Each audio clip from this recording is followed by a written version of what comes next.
Hi, I'm Wanda and I'm 33, and I too would like to share my crazy revenge story.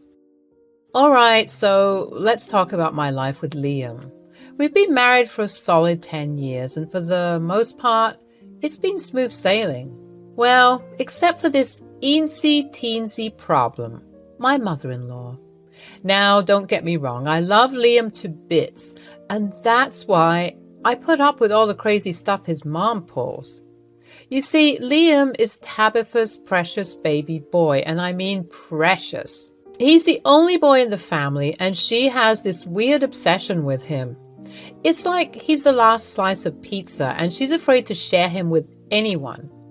From day one, I noticed Tabitha's overbearing nature. She'd constantly baby him and coddle him even when he was well into adulthood. Liam didn't like it one bit, and he'd often tell me how his mom had scared away his previous girlfriends with her antics. But lucky for me, I stuck around despite all that craziness. The thing with Tabitha is that she was super sneaky. She won't outright tell you she doesn't like you. Instead, she'll get close to you and try to learn all your weaknesses, and once she knows them, she's not afraid to use them against you. Liam would try to talk some sense into her and ask her to stop meddling in our lives, but she wouldn't listen. She'd just give us this innocent smile and then go right back to her shenanigans. It was like a never-ending battle, and honestly, it was exhausting. But hey, when you love someone, you learn to tolerate their crazy family too, right? Right. Thankfully, once Tabitha realized that Liam and I were serious about each other, she surprisingly toned down her crazy antics for a while. I guess she finally saw that I wasn't going anywhere and she couldn't easily scare me away. I mean, I'm tough as nails, and I wasn't going to let her interfere with our relationship. Liam and I were so relieved when she calmed down a bit. We finally felt like we could be a normal couple and enjoy some alone time without her constant meddling. It was like a breath of fresh air. But you know how it is with family. Even though Tabitha stopped being as crazy now and then, about once or twice a year, she would come up with some excuse to stay over at our place for a month or two. It was always something like her house being fumigated, or having an infestation, or smelling bad, etc. Any excuse she could find for not wanting to stay in her home. I mean, come on. It was obvious she was making things up just to stay with us. But here's the thing. We understood. Tabitha was a widow and she was lonely. Liam was her only son and she loved and missed him dearly. So even though we knew she was making up excuses, we didn't mind having her over. We knew she was harmless at that point and wasn't trying to sabotage our relationship anymore. So we'd welcome her with open arms and make the best of the time we had together. It wasn't always easy, but family is family, right? Hey, babe. What's up? I just wanted to thank you for being so patient with my crazy mother. I know it's not always easy when she comes to stay with us, but you handle it like a champ. Well, it's not always a walk in the park. She always ends up stealing you away, but I love you, Liam, and I'll do anything to see you happy. Besides, it's kind of cute in a way, you know? This little old lady wants to be in her son's company from time to time. It just shows that she cares about you. Yeah, I guess you're right. She can be a handful, but deep down, I know she means well. It means a lot to me that you understand that and are willing to put up with her occasional visits. Of course, Liam. We're a team, right? And family is important. Your mom may drive us a bit crazy sometimes, but she's still your mom and she's a part of our lives. So I'll welcome her with open arms whenever she wants to stay, even if she comes up with some wild excuses. You're amazing, you know that? Thanks for always being there for me and putting up with all of us, the good, the bad, and the crazy. It was one of those typical days when Tabitha came for her usual visits. We were all hanging out together as a family, catching up and enjoying each other's company. Tabitha and I were sitting on the couch watching TV, and the topic of attractive celebrities came up. We spent some time giggling and chatting about our celebrity crushes, and it felt strangely nice to bond with her over something so casual. It was a side of Tabitha I hadn't seen before, relaxed and just enjoying a simple moment together. Oh, Wanda, did you see that actor on the TV? He's quite the handsome devil. If only I was 20 years younger. You mean George Clooney? Yes, he is quite attractive. I wouldn't mind a ride on that merry-go-round. Tabitha! Who would have thought? Oh my goodness. He's so attractive. And what about that other man, the one that I love so much? Oh, you mean Idris? Idris Elba? Yes, him. Honestly, I'd risk it all for that man. If he came up to me, I'd probably leave your son for him. When I said this, I noticed that Tabitha stopped smiling and giggling. You'd leave Liam for this man? Oh, Tabitha, I was just joking. Of course I wouldn't leave Liam for Idris Elba. Or would I? Wink. I could tell that she didn't take it lightly, and I tried explaining that it was all a joke in good-hearted fun. But it looked like the gears were turning in her head. The very next day, I got an Instagram DM from, drumroll please, Idris Elba. Why, hello, young lady. I was scrolling and I noticed you, and I just wanted to say that you're the most beautiful lady I've ever seen. Please, can we talk? I would be honored. Yeah, right, as if the real Idris Elba would message me out of the blue. But I played along just to see where this was going, and guess what? It was none other than my lovely mother-in-law, Tabitha. She thought she could pretend to be Idris Elba and try to fool me. Oh, I couldn't help but chuckle when I saw her attempt. The fake account had no blue verified checkmark, 0 followers, 0 pictures, and the one follower on that account was Tabitha herself. I mean, come on. Did she think I wouldn't figure it out? Her attempt at tricking me was adorable. Babe, you won't believe what happened. I was chatting with your mom yesterday, and we got on the topic of celebrity crushes. You know, just having some harmless fun. Uh-huh. Well, we were talking about some celebrities we find attractive, and she mentioned Idris Elba. And then I said that I would leave you for Idris. What? Hey! Sorry, not sorry, babe. Okay, I don't blame you. And then what happened?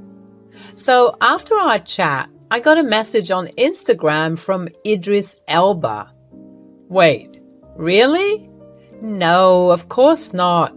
It was your mom, Liam. What? How does she even know what Instagram is? Beats me. Looks like she figured it out, though. How do you know it's her?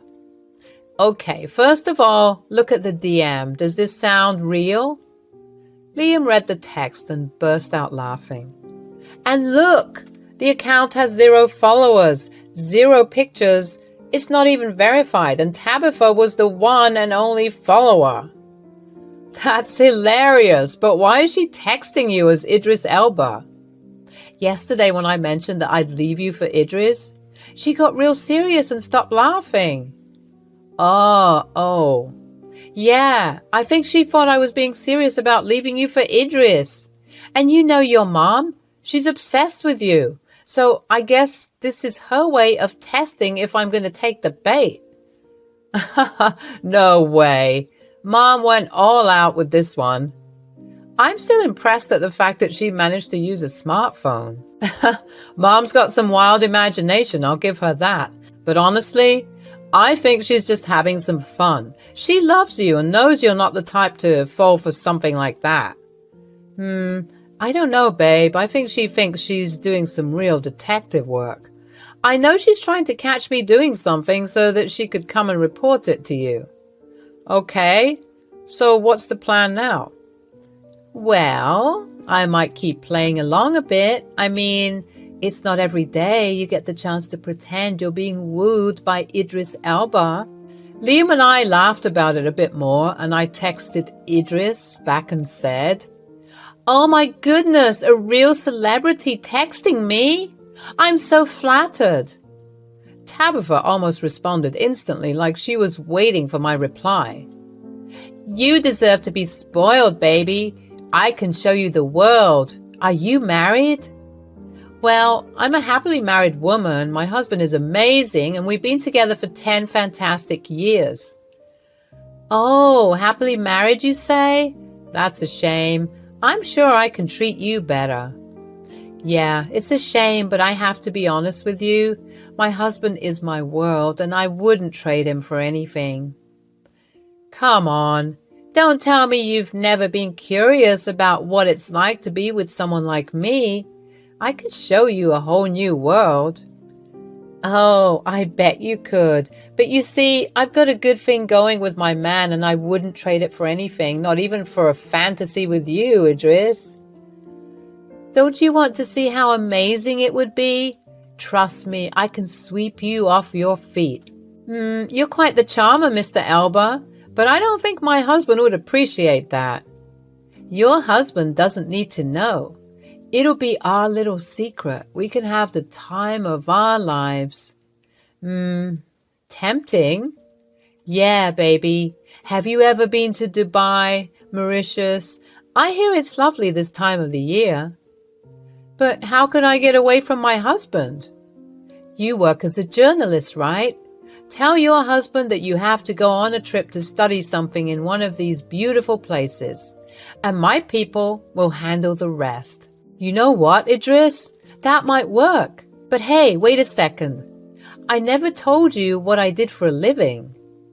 At this point, I'm pretty sure Tabitha was panicking, realizing that she messed up because she took 30 minutes to respond. But eventually she texted back, "I'm rich and famous, baby. Do you think I didn't do a background check on you before we started talking?" "Okay, fair enough. So when can you pick me up?" "I can pick you up by the end of the week. Let's meet at a cafe. I'll send you the details." "Okay, Idris. Can't wait." "I love you." "Love you too." This was cracking me up, texting Idris Elba, who was under the same roof as me. The next day, I was just sitting at the breakfast nook when Tabitha stormed in, looking furious. She started yelling at me, accusing me of cheating as she revealed that someone special had sent her screenshots of me and Idris DMs. She thought she had caught me cheating red-handed. I tried my best to look upset, but I ended up having to stifle a laugh, which only seemed to make Tabitha angrier. She was convinced she had pulled one over on me, and boy was she wrong. Tabitha then decided to call Liam, who was at work, and put him on speaker. She spilt the whole story, boasting about how her plan had worked and how she caught me in the act. "No, Tabitha, please don't call him. You're gonna get it. Just wait." I bit my tongue as the phone rang, trying so hard not to laugh. "Hey, Ma, what's up?" "I have some news for you, Liam, and you're not gonna like it. Wanda has been cheating on you." "Oh?" "Yes, and you'll never guess who it is." "Who is it, Ma?" "It's Idris Elba. A very special someone had sent me screenshots of their conversations. I forwarded them to your email. Check them out." "Liam, I'm so sorry for hurting you." "Oh, don't act innocent, Wanda." "Yeah, Wanda, I can't believe you would do this to me. I'm almost done with work, and I'm coming home to sort this out. I'm going to divorce you, Wanda." "Oh my God, Liam, don't speak like that. What about the children?" Liam played along perfectly, pretending to sound hurt and angry on the phone. "They'll understand that I had to get away from you." "Come on, you guys. It's not like I cheated." "Yes, you did. You showed a willingness to cheat, and that's still cheating."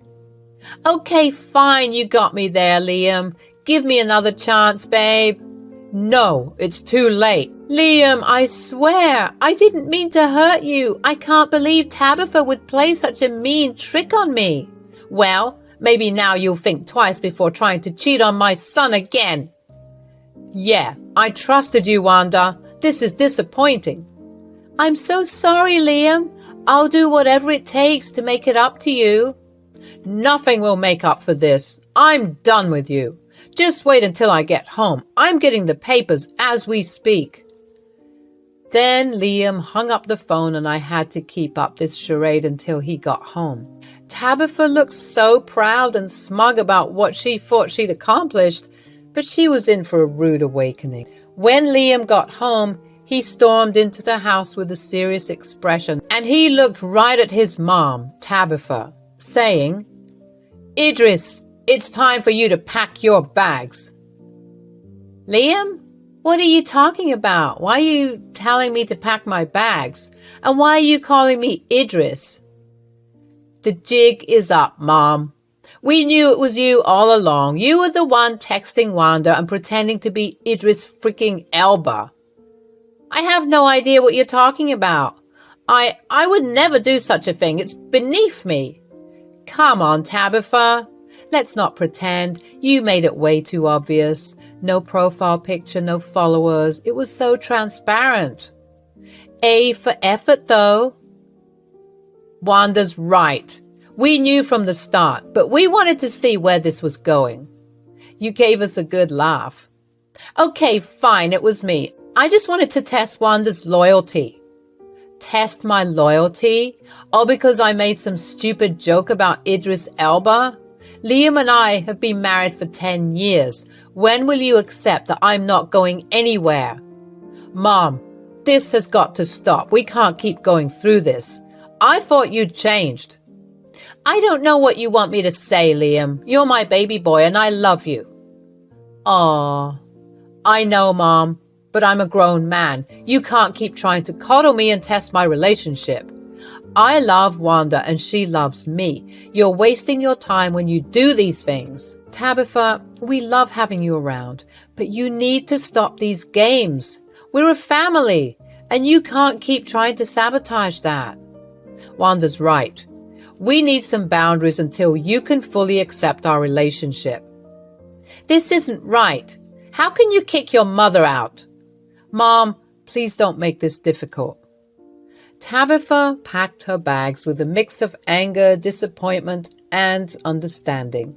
It was a tricky moment, but Liam and I knew it was necessary. Do you think we've been too easy on her over the years? Probably. I mean, that's why she did what she did, isn't it? She was digging for any excuse to get us to break up. Yeah, it's crazy. Maybe you need to check your mom into a mental hospital or something. Hey, ouch. I'm not trying to be funny. I'm being serious. Someone who would go to such lengths can be dangerous. We had good fun because she's a little old lady. She can't hurt us if she tried, God bless her soul. But I feel like some deep attachment issues need to be discussed. You're probably right. I was glad that Tabitha got this much-needed wake-up call. She was always acting like she could get away with things just because she loved her son. And as much as this was something I found funny and played along with, someone who is willing to sabotage something for no good reason needs to be taught a lesson. Tabitha came up to me before she left, looking somewhat annoyed and defeated, and said, "I'm sorry for trying to trick you, Wanda. I just want Liam to have the best." It's okay, Tabitha. I accept your apology, but we need some space right now. Maybe you should go back home and spend some time alone. Not in isolation, but in solitude. Tabitha looked a bit hurt, but she nodded. You're right. I guess I got too clingy and attached to my son. I put my hand on her shoulder, trying to be understanding. I know you do, but you need to let your son live. He's an adult, not a baby. We love you, and you're always welcome, but we need some boundaries. Maybe we were too easy on you, so now we got to have a bit of distance. I mean, you threatened my marriage. That's a big deal.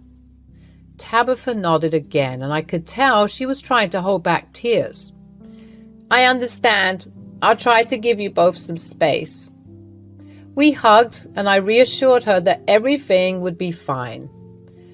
Deep down, I knew that Tabitha meant well, but her overprotectiveness could be suffocating at times. Liam and I needed this time to strengthen our relationship and find our way as a couple. After she left, Liam and I had a long talk about setting boundaries with his mom. He understood that we needed to have time alone and agreed that we should stand firm in our decision. As the weeks passed, Tabitha gradually respected our space. We would still visit her and have family gatherings, but it was evident that she was giving us the breathing room we needed. It was a step in the right direction, and I was hopeful that our relationship with Tabitha would eventually find a healthy balance. In the end, it all worked out.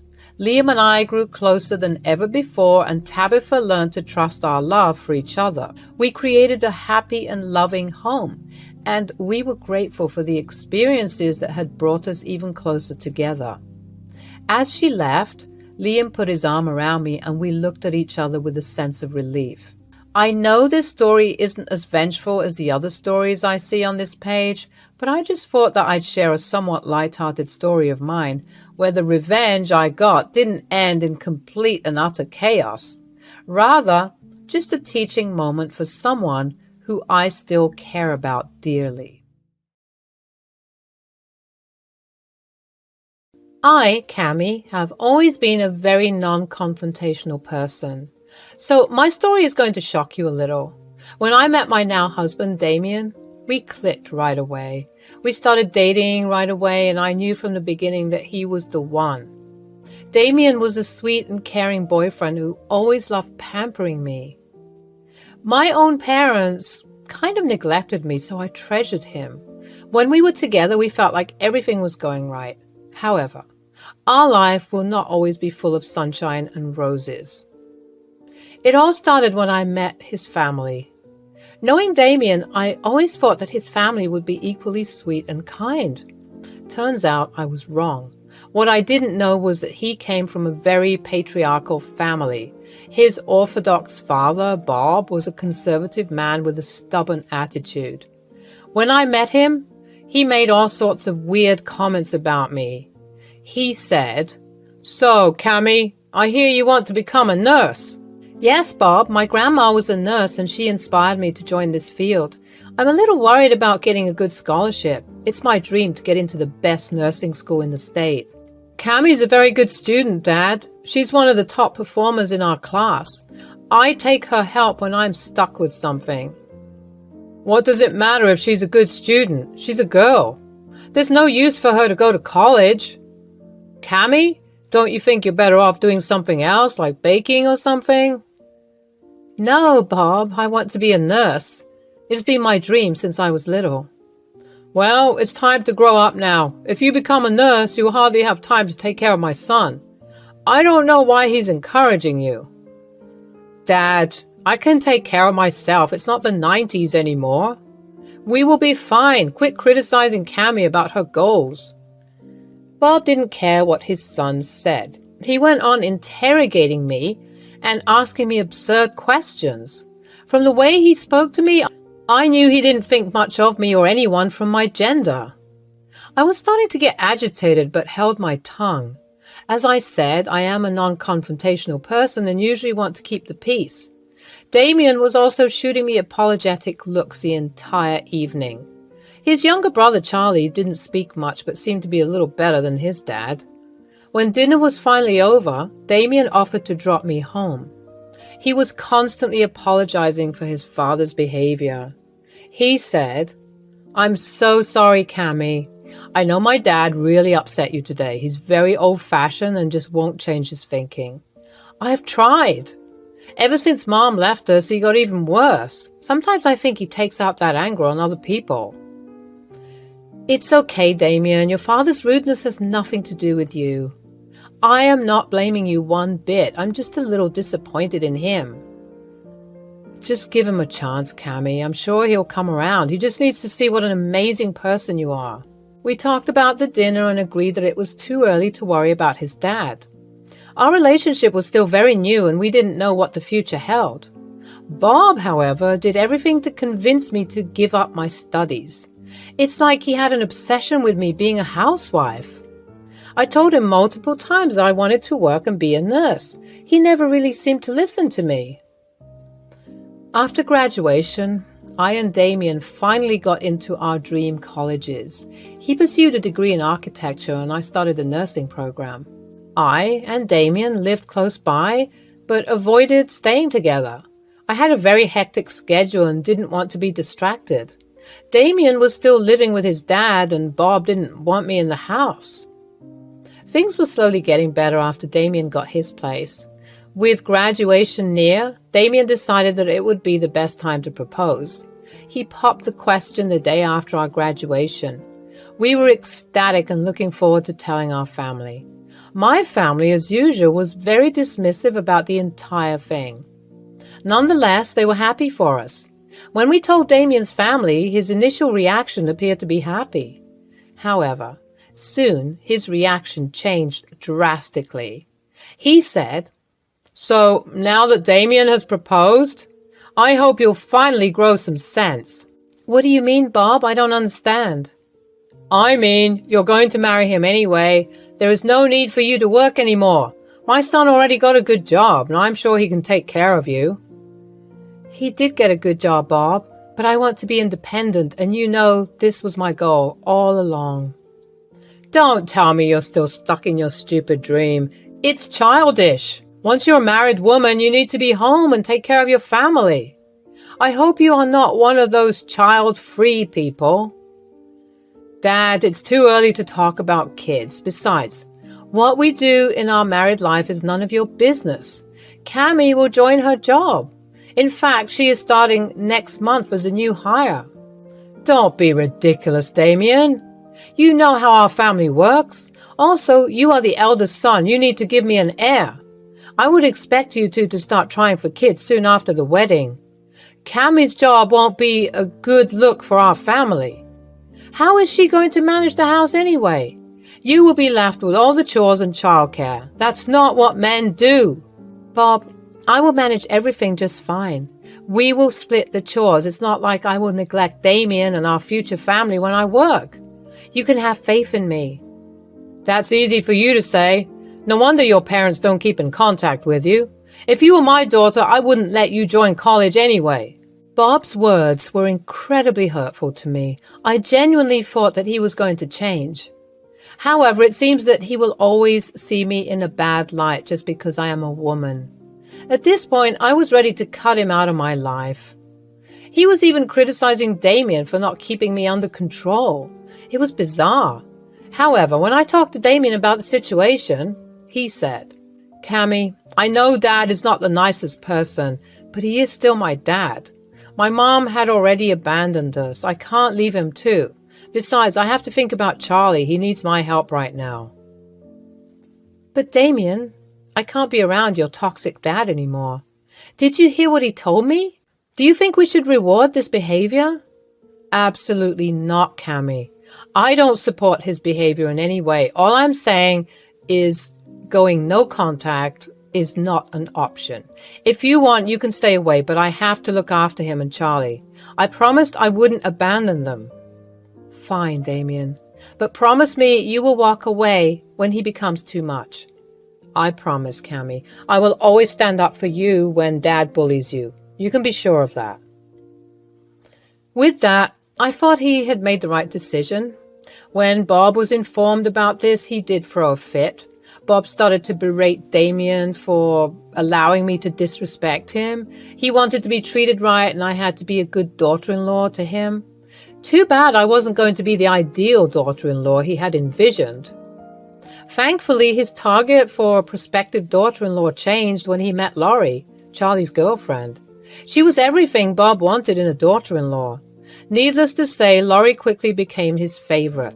He even started to favor Charlie for choosing such a nice girl. While I didn't care, I could tell that Damien was hurt. The worst thing was that Charlie and Laurie also joined Bob in bullying us. During our wedding rehearsal, they sat with us and criticized all my choices for the wedding. They also berated my husband for spending so much money on my demand. Charlie said, "Hey bro, your wife sure did milk you out of a lot of money. You need to get yourself under control. Before you know it, she'll be ordering you around and making you the wife." Yeah, I've been telling him that. Turns out he never listened. It's not long before he gives up his job and becomes a housewife instead. He might as well just give up now. You need to stop disrespecting my fiancé like that. Just because he treats me with respect doesn't mean he deserves your bullying. Also, this wedding was equally funded by the both of us. Oh my God, Cammy, you need to watch how you talk to Bob. He's your father-in-law. I would never imagine talking to him like that. Have your parents taught you anything? Besides, I think Damien can speak for himself. He could speak for himself before his wife took over the reins. Bro, is your wife limiting your speeches as well? Everyone just laughed while Damien sat quietly. I could see that he was extremely upset. When it came to me, he would always speak out. However, when people attacked him, Damien tended to just take the bashing. However, I wasn't going to let it happen. From then on, I swore I would grow a spine. Now that I'm married into this family, I won't let them bully us. However, my relationship with the trio was just about to get worse. 1 year after the wedding, I found out that I was pregnant. We weren't exactly trying for a kid, but me and Damien were ecstatic. I was still in contact with Bob, Charlie, and Laurie, so Damien decided to tell them the news. After they heard about my pregnancy, Charlie and Laurie never reached out. I did not hear a peep from them. However, Bob was super happy about the pregnancy. Suddenly, Bob was extra kind and caring towards me. He even brought me gifts and paid a lot for setting up our nursery. We did offer him money, but he refused, saying he wanted the best for his grandson. We didn't find out the gender because we wanted it to be a surprise. However, Bob was convinced that we were having a boy. Honestly, it did rub me the wrong way, but I ignored the feeling because Damien was happy to have his dad back in our life. However, Bob's attitude towards my job never changed. One day, when Damien, Bob, Charlie, and Laurie were out for dinner, Laurie said, "So, Cammy, when are you quitting your job?" "Excuse me? I don't understand." "You know, with the child on the way, you need to start changing your priorities. If I was you, I would never sacrifice my time for my job. My child would need me, and I wouldn't be selfish enough to leave him alone." "Our baby won't be alone, Laurie. Thanks for your concern, but you and I are not the same. We will look into daycare and babysitters when it's time. We already have everything planned out. There is no need for any of us to quit our jobs." My God, some women can be selfish. I didn't take up a job because I wanted to give all my time to my family. We are going to try for kids as soon as we get married next year. I can't imagine being away from my kids when I go to my job. That's exactly why I never looked for one. Cammy, if you don't want to be a bad mom, you better listen to Laurie. I'm lucky she knows exactly what a wife should be doing for her family. We don't care what your wife does for you, Charlie. I and Laurie will be equally responsible for the child. Now, there's no need for a fight. I'm sure Laurie will figure everything out once my baby boy arrives. Who knows? You might just charm her into staying back. I was getting irritated by the conversation, but didn't escalate it any further. Having a meltdown in the middle of dinner won't be good for the baby. Damien also looked pissed and told them that we were leaving. Laurie and Charlie were being obnoxious, but we knew why. They were just mad that Bob was paying us so much attention. Laurie even let it slip that she wished she had the first grandchild. I found her comment strange because no matter what, grandparents would love all their grandchildren. Again, I was dead wrong. When I finally gave birth after 8 months, we found out that it was a girl. Me and Damien were over the moon because, frankly, we were looking forward to the baby girl. Damien and I didn't have any sisters, so we wanted to have a baby girl in the family. Charlie and Laurie also seemed to be happy.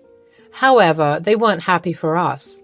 You see, the moment we told Bob about his granddaughter, he just looked surprised. He refused to believe we had a girl. Bob came to my room and said, Is this true, Cammy? You had a girl? That is impossible. My first grandchild cannot be a girl. Damien is the oldest and he needs to have a boy. How am I going to get an heir now? Damien, are you sure she didn't cheat on you? Our family doesn't have girls. There must be something fishy. Dad, Cammy didn't cheat on me. We had a girl. What does it matter if your grandchild is a girl? Aren't you happy to be a granddad? Absolutely not. I was being nice to you because I thought it was a boy. If you had found out the gender and told me, I wouldn't have made the effort. Dad, are you serious? That is your freaking granddaughter, your own blood. How can you be so cruel? It's not a boy and I have nothing to do with her. She's your problem. I have no interest in being her loving granddad. I expect you to pay me back for the nursery. You have scammed me. We will pay you back, Bob. If you can't be civil towards our daughter, there is no need for you to be here. You can leave. With that, Bob just turned around and left. Yes, he didn't hold our daughter, didn't even look at her. He simply didn't care anymore. This humiliation was too much for me. Damien broke down crying when Bob left. He couldn't believe his dad could be so cruel. However, we were skeptical about going no contact again. We wanted our daughter to have a relationship with him. We were both hopeful that he would come around. Our little girl, Chrissy, is our world. She is the kindest and most well-behaved child we could ask for. I and Damien were extremely happy to have her in our life. Christy was a general sweetheart and extremely good at her studies. She became an A student in her class and was loved by everyone. We tried to facilitate a relationship between her and Bob. While Chrissy loved her granddad, Bob wasn't that keen on being involved. What little attention he gave her disappeared when Charlie and Laurie had a son. Since Andy's birth, Bob did everything to make Charlie and Laurie comfortable. He even gave away a part of his income to support their household. Andy was a pampered kid who became very entitled. Since Laurie didn't work, it was becoming hard for Charlie to finance their luxurious lifestyle. Bob, being the doting grandpa he is, sponsored Andy's expensive demands. He was civil towards Chrissy, but never that involved. When Chrissy was a teenager, we had the worst fight with Bob. It was Christmas and we were invited to Bob's house for the celebration. When we went there, we saw that his house was filled with pictures of him and Andy. Chrissy said, "Grandpa, why don't you have any pictures on your wall? You have a lot of Andy's pictures. I don't remember you even asking for a picture with me." "Well, that's because Andy is my future heir. He's going to be the head of this family soon. You are just a girl who will be married off. I don't need a picture of you in this house. Besides, this house will go to Andy when I pass. He is the sole heir of everything I have." "So you won't leave me anything?" "Why, Granddad, did I do something wrong? You are even paying for Andy's college fund. Why am I being excluded?" "Because he doesn't love you, Chrissy. He's my grandpa, not yours. You'll never be as good as me. Grandpa knows who his favorite grandchild is." "Grandpa, is that true? You don't love me at all? But why?" "Because you are a girl, you dumb thing. Grandpa always wanted a grandson. You are basically useless to him." Before I could intervene, Chrissy started to cry. She kept asking Bob if it was true. Bob simply refused to look at her. Charlie, Laurie, and Andy were just laughing at Chrissy because she was crying. Me and Damien were furious. From that day, we decided they would no longer be in our lives.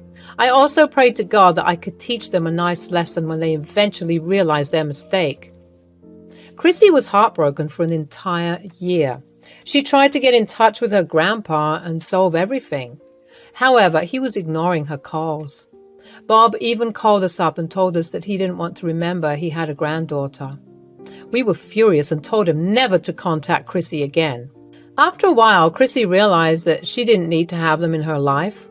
I and Damien constantly assured her that we loved her and that was all that mattered. We put her into therapy to get better. A few years later, Chrissy got into a great college. Her grades were amazing and she easily landed her dream job as a software engineer. By the end of 1 year after college graduation, she was earning a very high income. We were super proud of her. She had outshone almost all her peers. Andy, on the other hand, was not going so well. One day we suddenly got a surprise visit from Bob. He hadn't visited us since the Christmas dinner, so it was rather confusing to have him here. Damien was extremely mad and immediately told him to leave. However, I was really curious and wanted to hear him out, so I invited him inside. "What's the matter, Bob? You haven't shown up here since the Christmas dinner. Hell, you didn't even call us except to say you don't want to be in contact." "I know, I was just caught up with work. It's been years, so I thought I should visit." "Cut the crap, Dad. Just tell us what you want. I know you better than to expect anything pleasant." "I heard Chrissy has joined a big company as a software engineer, and I was hoping I could talk to her." "About what exactly?" "You see, Andy had dropped out of college. I did my best to support him, but he just wouldn't take his studies seriously. He blew through his tuition money on alcohol. I did take a mortgage on the house for his college, but he has spent it all. I was hoping Chrissy would be able to help him get a job." "Are you serious right now? You want Chrissy to vouch for your loser grandson?" "We are family. I'm sure Chrissy will want to help her little brother." "Wait here. I'll be right back." I went to my room and brought out my old phone. I didn't use it anymore, but it was special for a reason. I opened my phone and selected a picture. Then I showed Bob the picture. It was the same photograph of him and Andy that Chrissy saw in his house. Bob was speechless. I said, "If she is family, Bob, where is her picture?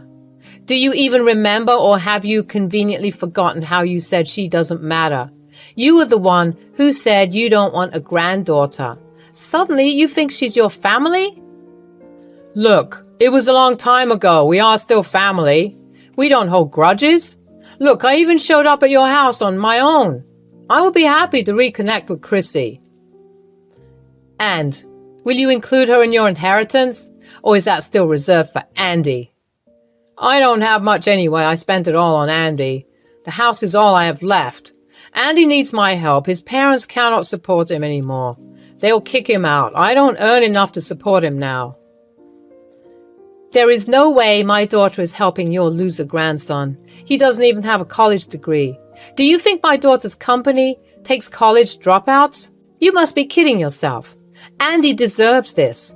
If only you hadn't coddled him so much, he would have at least had a job." "You made your bed, and now you need to lie on it. You decided to spend all your money on Andy. Chrissy had made it clear she would never help you out, even if it was the end of the world. I suggest you leave. We have nothing to say to you anymore." Bob left, but kept spamming us with calls. He was desperate for help. Turns out Andy has been living with him for the past year. He has already trashed his parents' place after they refused to support his unemployed ass. Bob, being the loving grandpa, had to take him in. However, he could no longer put up with his behavior. Bob even showed up at Chrissy's work to try and talk to her. Chrissy simply told him to leave before she called security. When Bob kept begging her for help, she agreed to give the money in exchange for the house. Bob refused to sell her the house, so she just left him there crying on the pavement. A week later, Bob called us and told Chrissy that he was ready to sell. He simply wanted Andy out of the house. He was planning to move far away where Andy couldn't follow him. Chrissy agreed to buy the house and the papers were drawn. When the sale finally happened, Bob did ask for a relationship with Chrissy. However, she told him that he had lost that right long back. Hi, I'm Megan, and this is my story. I'm 32 and I work in an advertising agency in San Francisco, California.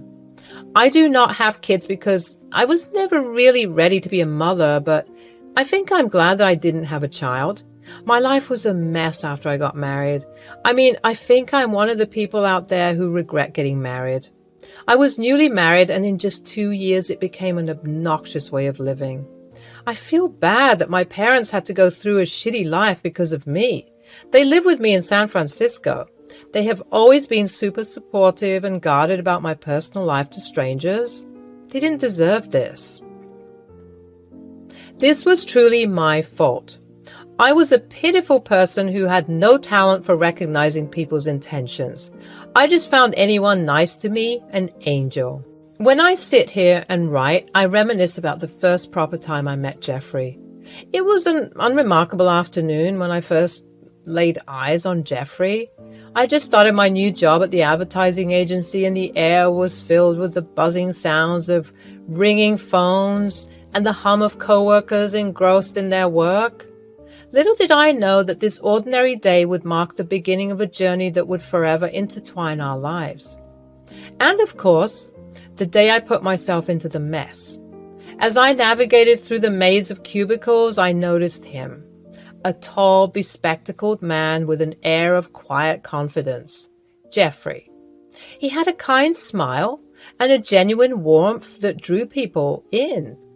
It wasn't long before our paths crossed, as fate would have it, during a brainstorming session for a client's campaign. "You are the newbie, right?" "Yes, just joined. I must say it is a beautiful workplace and they have a great coffee machine." "Yeah, the place cleans up pretty nicely. Many people have commented on how the place can get once the real show begins. You get so many meetings to attend that are sometimes just an excuse to give boring lectures. But our employer is pretty chill." "How many breaks do we get here? I need small breaks because my back gives up on me like anything." "Oh, really? Mine too." "There are good sitting areas around the office. You can always change your positions whenever you feel uncomfortable." "Okay. And the coffee machine is right there." "Well, which cubicle are you in? I mean, it's nice to get to know someone, and even better if you get to sit beside them." "Oh, yes. My den is the one in the first row, 3 seats on the left." As we got to know each other, we found ourselves paired up for the task, exchanging ideas and engaging in lively discussions. His creativity and intelligence impressed me, and I admired his ability to think outside the box. We shared a natural synergy, bouncing ideas off each other effortlessly. Our connection extended beyond the confines of the office walls. We discovered common interests, from a love for indie music to a shared passion for exploring hidden gems in the city. As the weeks turned into months, our professional camaraderie blossomed into friendship. "Hey, I got these 2 concert tickets. Want to check it out with me?" "Oh no, the underground ones. You know how claustrophobic I am. I'll probably faint from the obnoxious smell and sweat." "Oh, come on. This is not those kind of ones. This is a cafe nearby. One of my favorite indie artists is coming to perform. Come on. We'll have fun. Plus, we're going to get a discount on the food that will be served because we have the tickets. Their pasta is really good. You would love it." "I have a curfew, you know. My parents are very particular about me coming back before 10. And I am pretty sure concerts start very late at night, no?" "Well, technically they are starting around 8, but we can reach there before time, like around 7:30, or have some food and chat until the performance begins. We can rest a while, and I promise I will drop you home by 9:45, okay?" "Oh, okay, fine. But if this turns out boring, you will pay for everything." Friendship brought us closer, and it helped us get to know each other even more without feeling any sort of attachment. And all the must-be's and would-haves. Just plain old buddies hanging out. We thought this wouldn't spark any further until an impromptu after-work gathering that the spark between us truly ignited. Amidst the clinking of glasses and laughter, we found ourselves lost in conversation, our voices drowning out the noise around us. Time seemed to stand still as we delved into deeper topics, revealing our fears, dreams, and vulnerabilities. That time, I realized that Jeffrey saw me, not just the professional facade I wore during office hours, but the person beneath the surface. And I saw him too. His passion, his kindness, and the way his eyes lit up when he spoke about his dreams. It was then that I knew there was something more profound brewing between us. Months passed and our friendship evolved into something deeper. We navigated the delicate dance of courtship, cherishing the stolen moments of shared laughter and stolen glances. With each passing day, our connection grew stronger, until it became undeniable. We were falling in love. Everything sounds fluttery and nice, doesn't it? I know, because it felt like that at that time. But he was such a sly human being. The red flag was he was a total mama's boy. He would call his mom and talk to her in a babyish voice. He would have a different demeanor. He would whimper and giggle like a little child. I was shocked to see a transition like that. And he created a different personality in front of his mother. The things he would share with me, he would hide from his mother. That is always these type of people who end up being the creepy kind and makes you question every sentence. One day when he finished his call, I reluctantly interrogated him. Was that your mom? Yes. Is she angry at you over something? You were sweating bullets right there. Nay, she's a sweetheart. She just loves me and is concerned about losing me. She was asking me whether I'm eating well or not and if the job was too tough for me. She always wants me back, but I always try to convince her out of it. Well, we should invite her then. It would be nice to meet your mother. Ah, we will. But I think she won't like visiting us because she's not really well and she lives alone in an old rental. Sometimes it gets really difficult, but we manage. Maybe we can visit her. Yeah, that would be nice. When Jeffrey finally mustered the courage to confess his feelings, my heart was having feelings of joy, nervousness, excitement, and scare, all of them together. I mean, I had such mixed feelings about him. It was quite an evening at a local cafe, the aroma of freshly brewed coffee mingling with the nervous anticipation in the air. With trembling hands and a genuine vulnerability, he professed his love. My mind was blown by the fact that he was following two different worlds, and he was also going to mingle me into it. He decided that he would move in with me and my family, and he had no problem taking my last name as well. His mother's house is in Sacramento. He lived with her until he got a job here and settled. His apartment was expensive, so he was kind of really eager to move in with me. He never invited me to his mother's place as well, saying that it was too shabby and I won't like it. He was trying his best to hide me from his mother. I understand, dear, but we must think of everything. If you're going to get married to me and move in with me, wouldn't that be trouble for your mother? You live with her, don't you? Yes, I do, but you know, dear, I feel like it wouldn't be a good place to stay, and I want you to feel comfortable and happy. My parents won't have a problem, but will you be okay with them sometimes hanging out with us?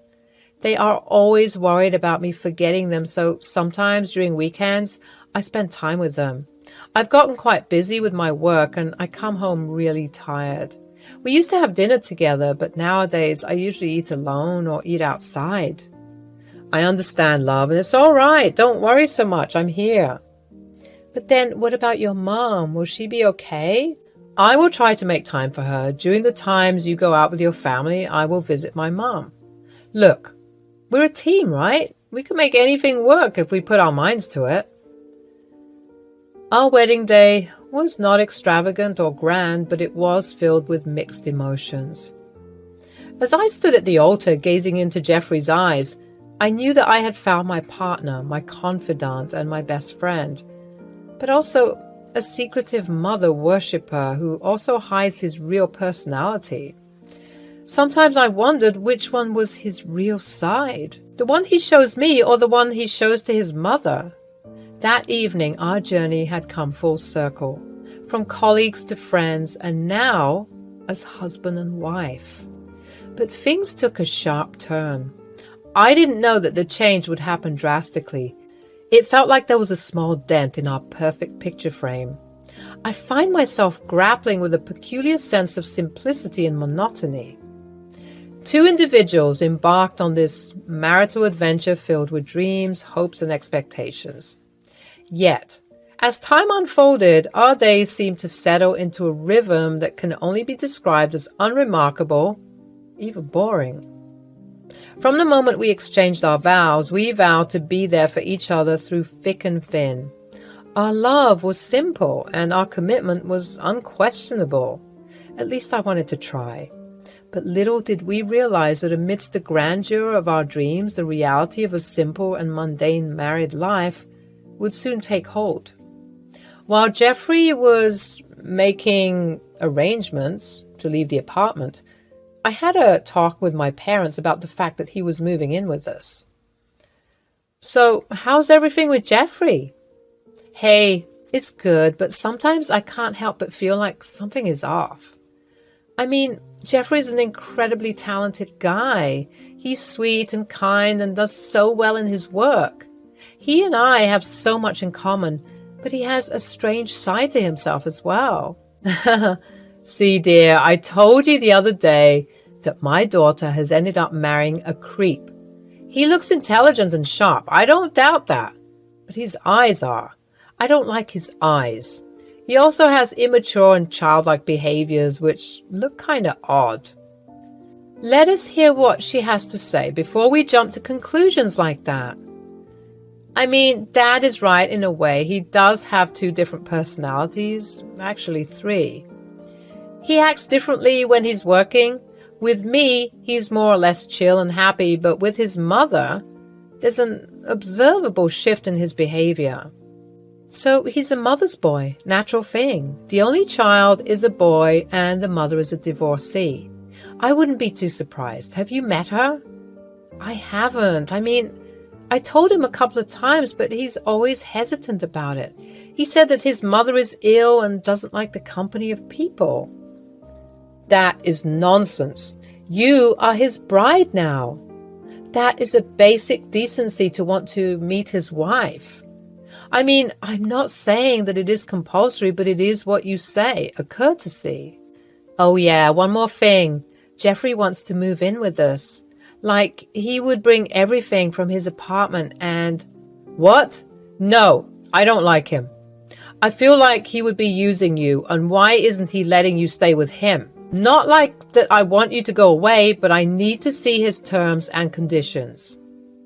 Apparently, he says that his apartment is not that well put, and he doesn't want me to feel uneasy. Strange. In the early days of our marriage, I noticed how often Jeffrey would consult his mother before making decisions, seeking her approval and validation. It seemed as though her opinion held more weight than mine, his wife. At first, I tried to brush it off, thinking it was just a result of their close relationship. But as time went on, I realized that it was much more than that. Jeffrey's mother, Martha, had always been a dominant presence in his life.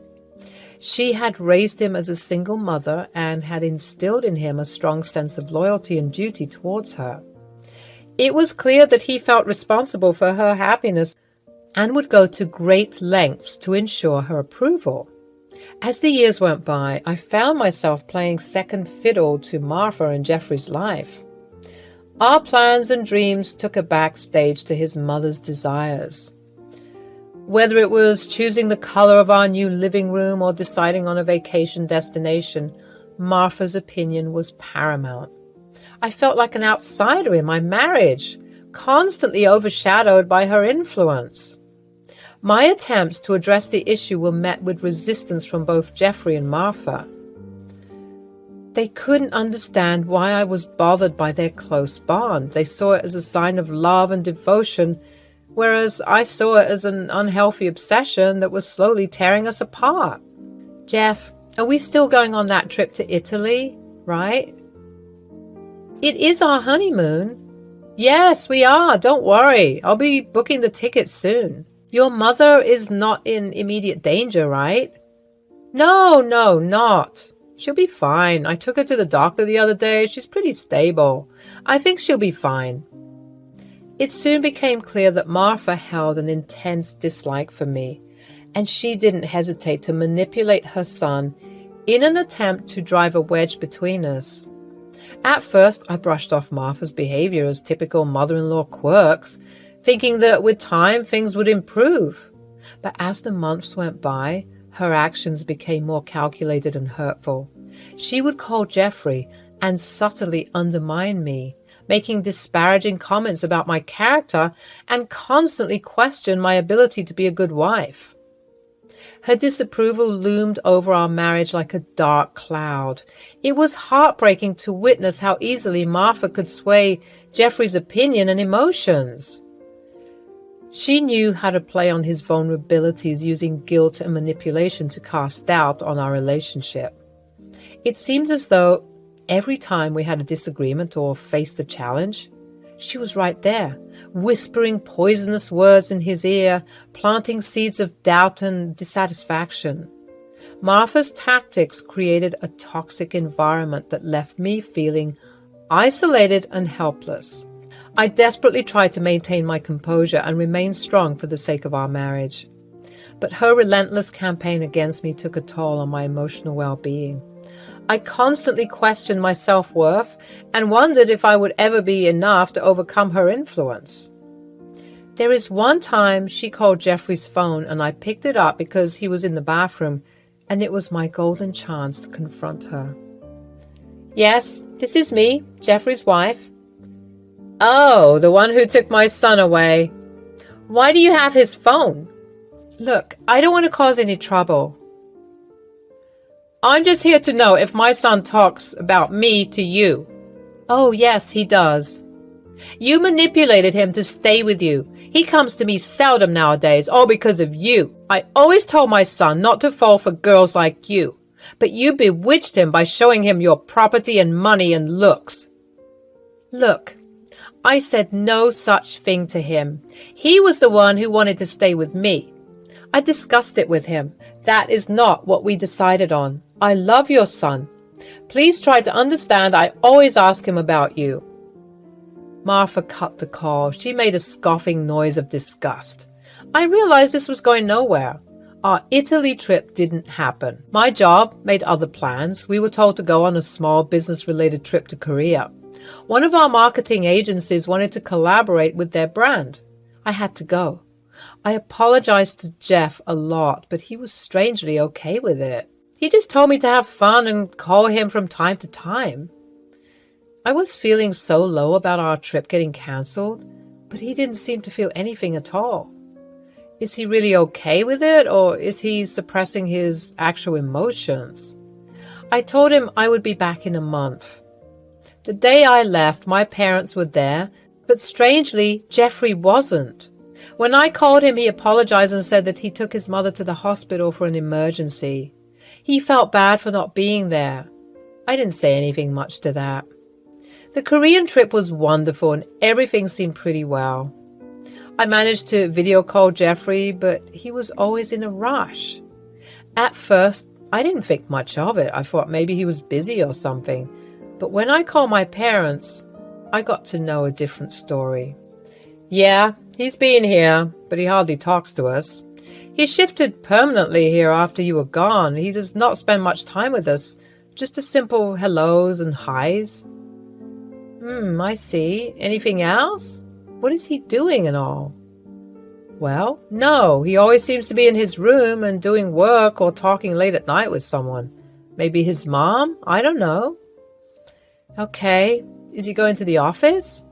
"Well, he does go somewhere and comes back home during dinner time. He has brought some kind of stuff with him, like some game stuff, a stereo, a camera stand, all that." "Oh, okay. Well, all right. I'll try to talk to him again. Thanks, Mom. Take care." Things were getting quite complicated. Suddenly, one day, a few weeks before my flight back to Cali, I got a phone call from my mom. She was devastated and crying profusely. I was baffled by whatever happened, so I calmly told her to explain what happened. She said that Jeffrey brought his mother to our place and locked them outside the house. They went for dinner, just the two of them. Jeffrey took that opportunity to seize them. They took shelter in a motel just for the night. I was furious. disgusted and felt like a ticking time bomb. My heart was beating so fast I was scared it would explode. I knew this man needed a lesson. I had some neighbors who loved my parents. They would do anything for them.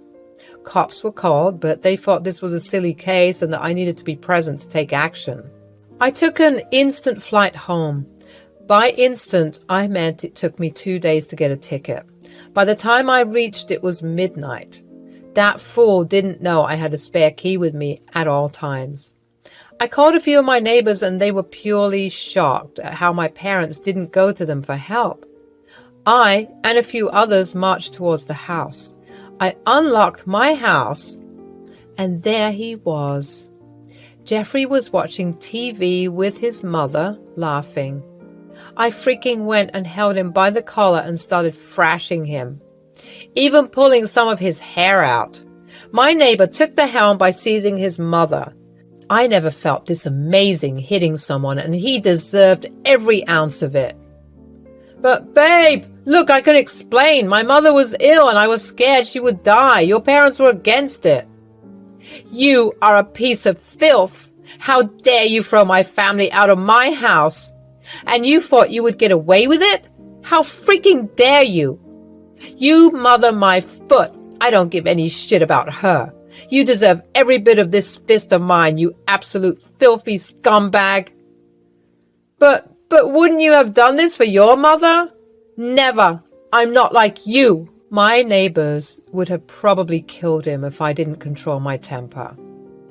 The police were called and they were taken for further investigation.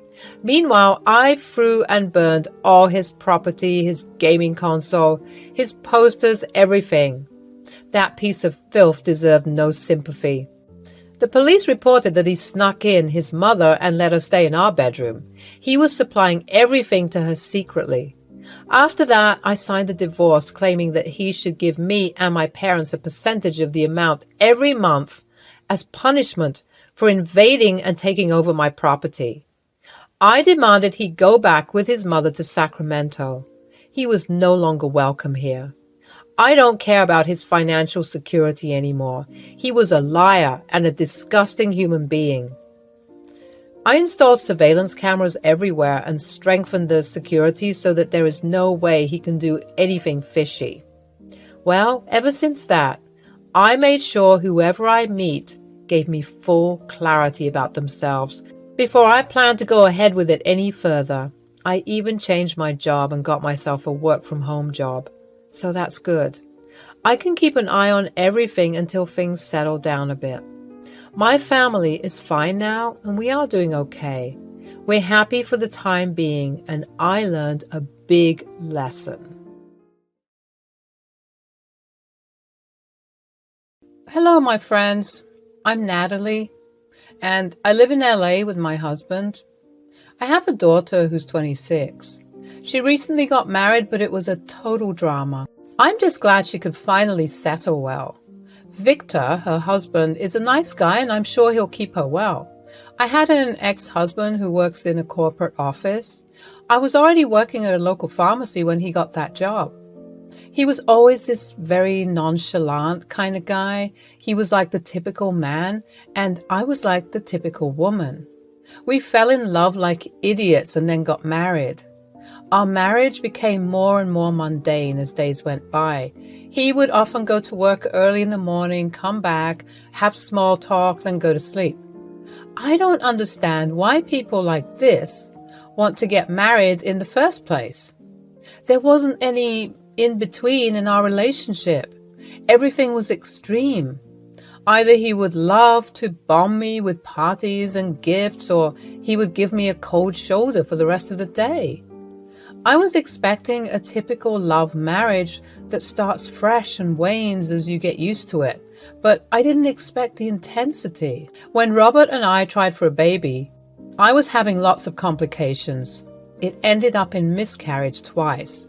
When we showed the doctor, he said that Robert had an untreated problem that his parents neglected. That turned him sterile. I was not hurt. But Robert couldn't take this information. He thought that the doctor stripped his manhood right in front of his wife. He left the clinic angrily. When I reached home, I saw he wasn't there. He came late at night. Where the hell were you? I was with James and Kobe. And why exactly? 'Cause you were mad at what the doctor said? Are you a child, Robert? Don't bring that shit up. I don't care what he says. We will keep trying, okay? Are you insane? I had gone through enough pain. I can't go through this again, please. Then what the heck do you ask from me, woman? I'm requesting you to think of other possibilities. We can always IVF or adopt. There's a beautiful orphanage place around this area. I saw it while going out for a walk. We can go together. Do you even hear yourself? You want someone else's sperm inside you? The baby might not even look like me, and speaking of orphanage, I don't want someone else's child as mine. We don't even know how they would end up. That is utter nonsense. Rather, I say, let's take a break and try again. How pathetic. And you took a vow for me? You are hilarious. When you said you loved me, you probably lied on my face. You know what? You are sleeping on the couch tonight. I shut the conversation and went up to our room and slammed the door. I can't believe Robert had such a poor way of thinking. When we first met, he never really showed this part of him. If he did, I would have thought otherwise. I always believed that marriage was supposed to bring happiness and fulfillment, but my own experience with Robert shattered those expectations. We were then married for 3 years, and despite the odds we shared, a dark cloud always hung over our relationship. The pain of infertility had become an insurmountable barrier between us, casting a shadow on our dreams of starting a family together. Robert was still hell-bent on not adopting or getting an IVF. This gradually eroded my happiness. I yearned for the joy of motherhood, the laughter of children echoing through our home. Are you going on another trip? Didn't you say this was your last? I need to clear my head, dear. Why don't you go to your mother's too for a while? Maybe a woman-woman talk might help you think rationally. Plus, you need a break from all this. And where are you going this time? Plan for the Maldives. A friend of my close colleague has a nice hotel and invited him and his friends to visit. So I booked a ticket. I hit the jackpot in this one. He said he would pay for everything. All I needed to do was spend on the extras that were not under the hotel's vigilance. I see. Well, did you ever consider that your wife might need a freaking trip too? Robert glanced at me slightly. His fork came to a halt. His eyes sharply observed the table. Where's the salt? The pasta isn't salted. Can you give me some? Robert? Oh, just shut up. The problem is with me, okay? I'm in much more pain than you. Why do you keep whining in my ears like a spoiled 6-year-old? Oh, how mature of you, Robert. How freaking mature. Do you even see me? What am I going through? I at least try to tend to your needs and everything else. I have given my all. What are you giving me? Robert gave me a death stare. He just took his plate and went to the couch to watch some TV. I sat there silently contemplating my future with a man who gives no shit about my feelings. My friend Lola had always been my constant support in times of such circumstances. She came to visit me when Robert was out for work. I'm so happy you took a day off today. This was a definite must. Yeah, I guess. So, how's everything with Robert? I sighed. I didn't know what else to say. I felt like I always dragged her into my mess. Natalie, you've seemed distant lately. Is everything okay between you and Robert? It's been hard, Lola. Ever since Robert found out he's sterile, he's become emotionally distant. It's like he's lost his sense of self and shut me out. Lola places a comforting hand on my shoulder. I can only imagine how difficult this must have been for both of you. Infertility can take a toll on even the strongest of relationships. Have you talked to him about how you feel? I've tried, but he shuts down whenever I bring it up. He's built this wall around himself, and I don't know how to break through it. Lola's eyes convey empathy as she offers her perspective. Natalie, it's important to remember that Robert is going through his grief and feelings of inadequacy. Perhaps he needs some time to process his emotions. But that doesn't mean you have to face this alone. I just miss the connection we used to have. We were always there for each other, and now it feels like he's slipping away. You're right to feel that way, Natalie, but sometimes people need a reminder of the love and support they have. Have you considered seeking couples therapy? A safe space to express your concerns might help bridge the gap between you both. I never thought about that. Maybe therapy could provide the space we need to heal together. Thank you, Lola. I needed this perspective. When I confronted Robert about this discussion, he got more agitated and angrier at me. He hated the fact that I shared our problems with Lola. So, now I'm becoming one of your gossips, right, hon? Baby, you're getting me wrong. I just wanted to vent out, that's all. And you know Lola is a nice girl. She would never make a big deal about it. Well, talking about my vulnerabilities to other people was not funny, Natalie. You know how I feel about that, don't you? And still, you made it a thing in front of your best friend.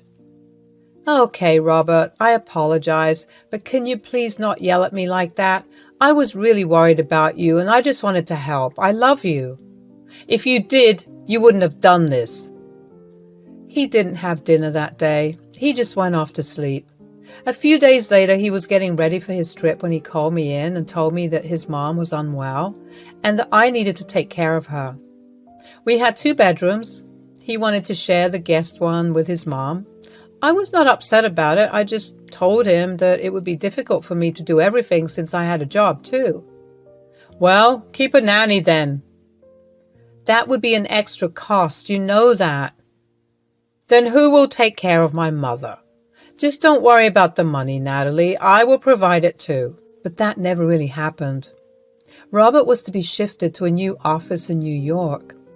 He said he would call me and visit me now and then, but I could feel like our marriage was getting over.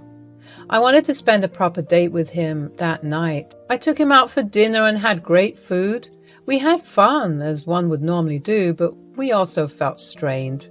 After a few days, he left me. His mother started living with me. She was really old, but had one heck of an attitude. She was giving the nanny a hard time. Sometimes she would not eat. Sometimes when she did eat, she pretended to be sick. There were so many false scares that I had to take care of. I was getting tired of this. I wanted a break, like a real one. So I decided to go clubbing. That's where I met Louis. I never thought I would find myself caught in the web of an extramarital affair, but life has a way of surprising us with its twists and turns. It was a breezy evening when I first met Louis. We were both attending the same club, and from the moment our eyes met, an inexplicable connection sparked between us. He possessed a magnetism that drew me in, and as the night progressed, our conversations became deeper and more intimate. I found solace in Louis's presence, a refuge from the mundane routine of my married life with Robert. Our conversations were filled with shared dreams, hopes, and a level of understanding I had never experienced before. Louis made me feel seen, desired, and alive in a way that had long been absent from my marriage. Why are you still with him? You are stunning, Natalie, and you deserve someone who knows how to adore that personality. Your husband sounds like a total douchebag. No offense. I don't know. Maybe it's because I love him a lot, or maybe I think I still love him. I mean, understand that he is going through a lot, but he should know he's not going through this alone. I'm here, and I have never for once forced him into anything. He doesn't like the sound of IVF or adoption, but I don't get it. What's so wrong with seeking a different alternative? Damn, His personality screams insecure. Well, some guys just don't like considering their partners as equals. You tell me, when was the last time he made any effort for you? Like you told me he goes on frequent trips, right? Did he ever invite you to any one of them? Well, see, that says a lot, Natalie. I'm not here to encourage you to leave him. I am here to tell you that maybe it's time you stop fighting for something that is not worth it. If I were in your place, I would ditch him then and there. It's not as simple as you think, Lewis. His mother is involved now. I have to take care of her. Oh, I hate this. Why me? Hey, you were in a club, right? Just have fun as long as you're here. Don't worry about it. I want us to have a good time, and guess what? I have the perfect idea. I have my car. Let's go for a midnight drive. Like, really? Are you sure? Yeah, your nanny's taking care of your mom, so you don't have a curfew. You can come along with me, and we will have some disgusting fast food, lie under the stars, and talk. Sounds good? Cute. I don't mind at all. As time went on, our encounters became more frequent, our stolen moments filled with giggles and whispered confessions. The affair became a dangerous dance, a delicate balance between the guilt that gnawed at my conscience and the intoxicating allure of forbidden love. The clandestine nature of our relationship only added to its allure. We met in secret locations, hidden away from prying eyes, and each encounter left me craving more. The guilt weighed heavily on me. Yet I was unable to resist the magnetic pull that drew me closer to Lewis. But as the days turned into weeks, the realization of the consequences began to sink in, especially when Robert video called me. The guilt I carried like a heavy burden started to seep into every aspect of my life. I saw the pain in Robert's eyes, the growing distance between us, and the erosion of the trust we had once held so dear. I wanted to confront him about it, and I want to put an end to this. I was ready to tell him that I want us to remain friends, nothing more. But the moment I entered his apartment, I was in awe. He looked like such a gentleman, smelling of light fragrance, hair pushed back. I swooned to his charm.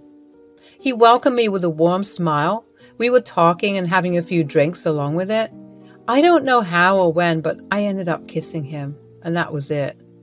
I ended up in a disaster. I completely cut off Lewis after that night.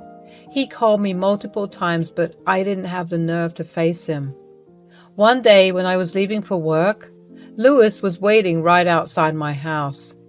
He stood in front of me, blocking my way.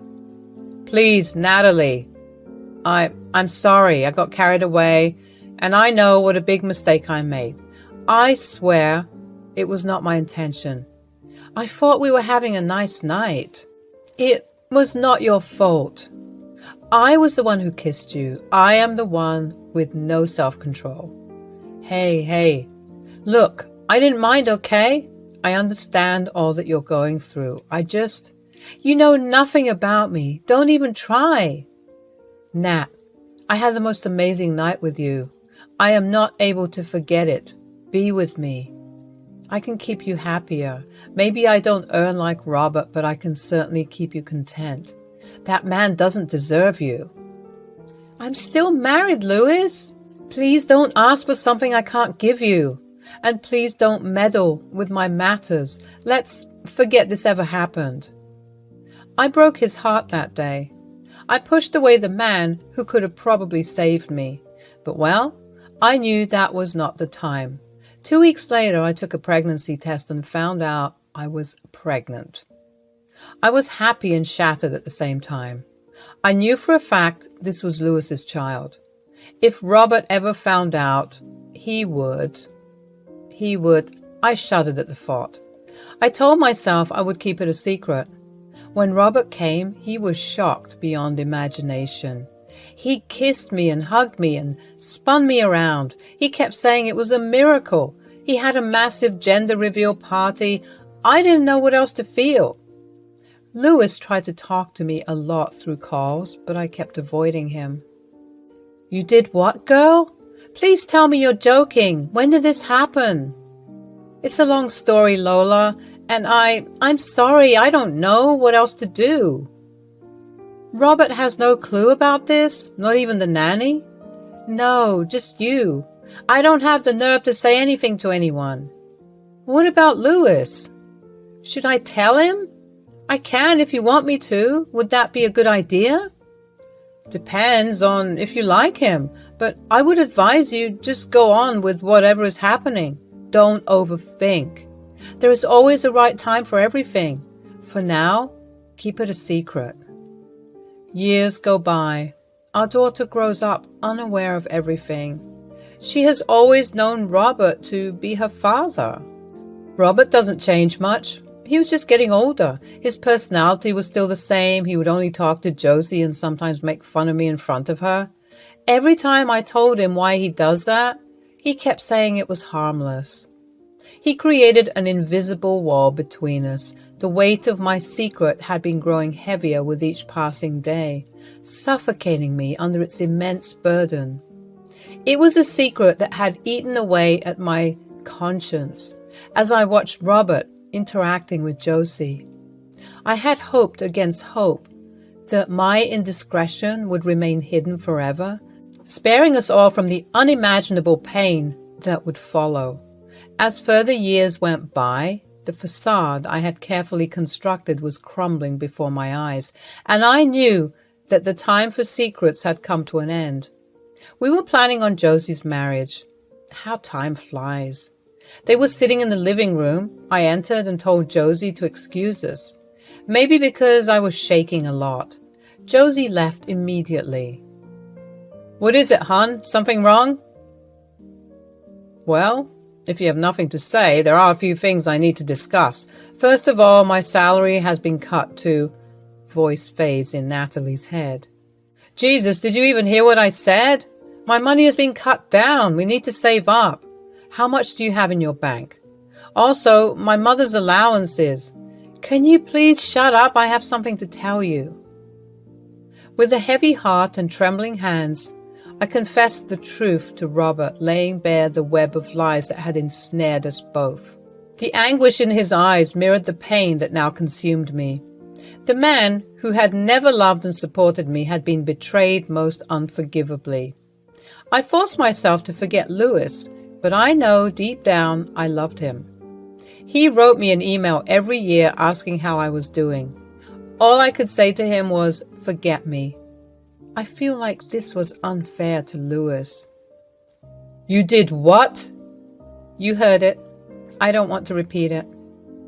You are telling me that Josie isn't my daughter? No, she isn't. Then whose daughter is she? Which brat did you sleep with, huh? Tell me.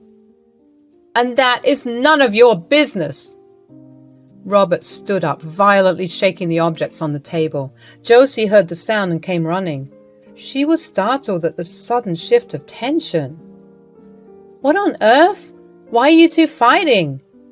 Why don't you ask your filthy mother who is your real father? Come on, Natalie, tell your beloved daughter who you slept with years ago. Josie, please. I will explain everything later. No, you will explain everything sentence by sentence, and I want her to witness what a filthy mother you are. Dad, please, stop saying things to her like that. I want things to be settled at peace. I'm getting extremely confused and stressed right now. First, tell me, why did you do this? Why did you cheat on me? You were a shitty husband to me. All those years, you were nothing but a self-righteous, arrogant, unsupportive, egoistic, and unsympathetic man. All you did was protect your pride. But look where that ended up. You know what? I don't regret a single thing I did. He was twice the man you could ever be. Robert was so enraged, he wanted to lunge at me. But the nanny and Josie both defended me. Ultimately, he left the house with a burst of anger. The next day, he sent an email writing that he won't fund anything for Josie's wedding and he wouldn't want to be present. I was feeling extremely bad for Josie, but I knew that I have the willpower to make this a success. I couldn't hold it anymore. I contacted Louis. I told him everything. I made some simple arrangements. I knew how to give this man a lesson. After a week, I called Robert. "Why the hell are you calling me? I've already told you I am not." "Oh no, I just called you to say that I dismissed the nanny. Your mother is probably alone right now, and I have left with my stuff. So the house is freaking yours. Do whatever you want. I just don't give a damn." "Wait, what do you mean you left?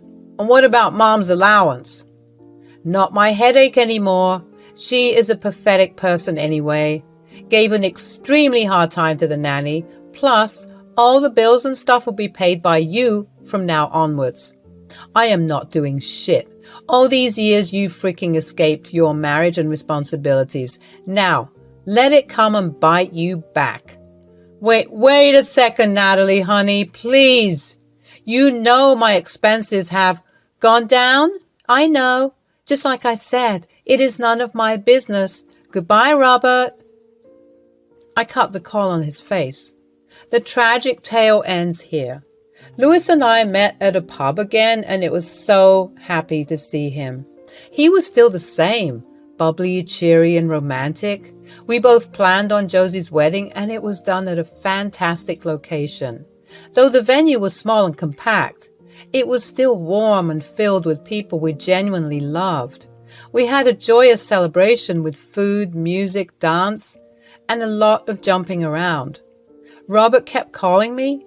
This time, when I cut the call, I felt no guilt whatsoever. I was with my daughter and the man that I love. The most beautiful part was I could reunite Josie with her true father, who walked down the aisle with her. I mean, I know I have a lot of explaining to do, but all that can wait for another time. Hi, I'm Joanne, and this is my story. I currently live in Tennessee.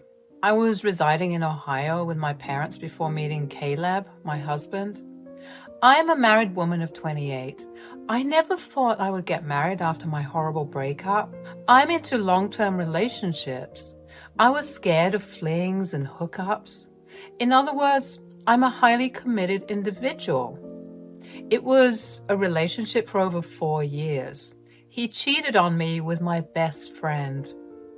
I was crazily in love with him, and I thought this would last, but maybe I was not good enough for him. He did the deed right before my birthday. He had been seeing Ashley more often than me. The day it happened, I remember it crystal clear. It was supposed to be a pre-birthday celebration. I was wearing his favorite dress and put on makeup just how he liked it. We planned to drink together and have a little time for ourselves. I invited Ashley because I cared and wanted her to not feel left out. That was the worst mistake. That was the worst mistake I have committed. I trusted her so much, and she completely flushed it out as if it never really mattered to her. All I wanted to do was spend some time after all the stress and everything in my own personal life. A few days after the incident, I received a phone call from Ashley, and she was profusely crying, saying that she was sorry for everything. I was numb at that point. I didn't want to go on with it. "Look, what's done is done. I don't want you to bring it up again. Please, I beg you." I understand. I didn't know this would happen, really. We were drunk and waiting for you, but then Yeah, somehow magically you guys were all over each other. Very believable, Ashley. Please, Joanne, I don't want to lose you. You are my only friend.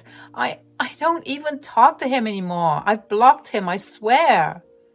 No, I can't give you another chance. I'm sorry. I need a lot of time to get over this, and I'm not bringing you back into my life for another drama. Ashley and I were close friends since high school. We're like an inseparable duo. People would associate our identities with each other to the point our teacher always used to mix up our names. This betrayal shattered me. I mean, more than the boyfriend, the best friend's actions are tormenting to the soul. That's why when I met Caleb, I had my walls up. I knew if I made one more mistake, I would never be able to come out of it. I still remember the day I met him. The faint jingling of the bookstore's bell signaled my arrival, and I stepped inside, seeking refuge within the familiar scent of old pages and ink. As I roamed through the shelves, I felt stiff. It was like my body was cautious of very minute sounds and movements. I was here for books, not for romance. Out of the corner of my eye, I noticed the guy staring at me, and I couldn't deny that he was good looking. My instincts warned me to be wary, but his persistent gaze was unsettling, making me feel uneasy. Did he see something in me that I wasn't ready to reveal? Trying to ignore his attention, I focused on the books, pretending not to notice him. But every time I turned, his eyes seemed to follow me like a shadow, never ceasing to stare. I wondered what his intentions were and why he insisted on making me feel this way. I could see him slowly making his way towards me. I shifted my attention to my book, pretending nothing was happening. Hi there. Excuse me. Oh, hi. Is there something I can help you with? Actually, yes. I noticed you've been browsing through some interesting books, and I couldn't help but wonder if you had any recommendations. Oh, sure.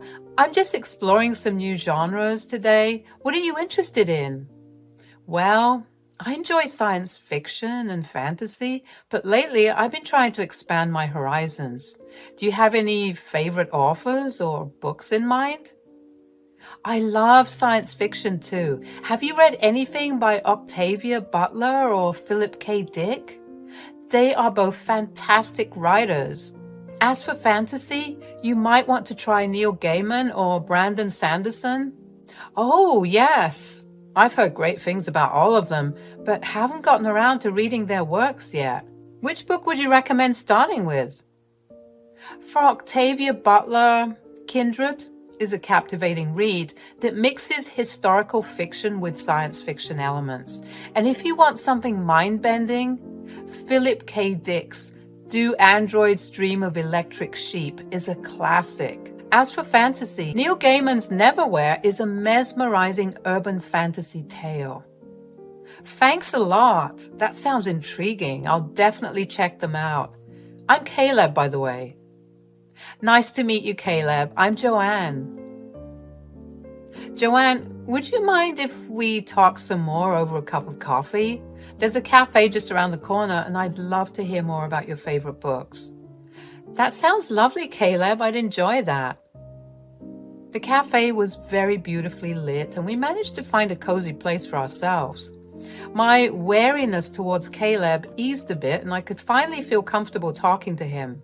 He was polite and soft-spoken, had his beautiful hair to the side and a cute mustache that complemented his face. Overall, he was really cute. I mean, as long as love wasn't involved, I was on the safe side. I was in desperate need of a friend anyway, someone I can really trust. He and I ordered almost the same kind of beverages and snacks. We looked at each other and laughed. The waitress clearly thought we were a couple, so she insisted to give us a couple discount that was valid for that day. We knew it was a good offer, so we took it. Sorry, I hope you didn't mind that we took the discount. I mean, it was so very tempting. Not at all. I mean, I'm all about getting things cheap. Besides, they wouldn't know. Then I'd want you to try their chai latte. It is super soft and creamy. You would totally love it. Caleb and I were engaged in a friendly chat at the quaint cafe when suddenly the door swung open and my heart sank at the sight of Ashley entering with a friend. I could feel my emotions churning, memories of the painful betrayal flooding back despite her apologies, trying to maintain my composure. I forced a smile at Caleb, hoping he wouldn't notice the turmoil within me, but it was too late. The hurt was evident in my eyes. I could feel the weight of the past bearing down on me, and I knew I had to get out of there before I completely unraveled. Excusing myself, I jolted out of my chair, not wanting to confront Ashley or her friend. Caleb, ever perceptive, noticed my sudden distress and without hesitation followed me out of the cafe. I don't care if Ashley saw me. If she had the slightest remorse towards me, she wouldn't follow me. Joanne, wait, what happened? I'll explain everything later, I promise. I just don't want to deal with it right now. He nodded understandingly, giving me the space I needed. We stepped outside, the cool breeze offering a small respite from the overwhelming emotions inside me. He had to go back inside and request a waitress to pack all the things we ordered. I made a scene. I felt so embarrassed about it. We could have had a nice time, but why today and why Ashley? I sometimes wonder, do bad coincidences happen on purpose to piss people off? There are so many other places to eat, but she decided to come at this one. I ran towards a nearby bridge and stood there panting. Caleb followed me soon after. His hand was full of all the items. Hey, Joanne, how about we sit here on this bench? I'm sorry for the things. I really didn't mean for it to happen. I actually met someone I really dislike. You know what? I have all the time right now. You can share anything with me. I mean, if you want to. I took a breath and started venting everything from the start. I'm pretty sure Caleb was trying to process everything at once. I mean, it can get a little overwhelming. He placed a comforting hand on my shoulder. I understand, Joanne. I can't even imagine how difficult it must be for you. But remember, you don't have to face this alone. And trust me when I say, that guy doesn't deserve you. I mean, who could ever ditch a girl like you for some Ashley? Really? That is really sweet of you to say. You were really understanding for someone I first met.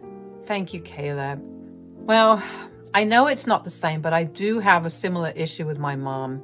She can get on my nerves sometimes. I mean, she was the kind of woman who would make mistakes and then apologize and then repeat it all over again. My dad had a really hard time with her. That is the reason why I'm actually on a small solo trip here. I'm originally from Tennessee. I'm sorry. I didn't know. Are your parents still together? No, they separated ever since I was 15. But Mom refused to leave because she had nowhere else to go and my dad's money was her only source of income. My dad refused to stay, so he left. What exactly did your mom do? Well, she put our expenses on the line with all her impulsive purchases, plus she had a drinking habit.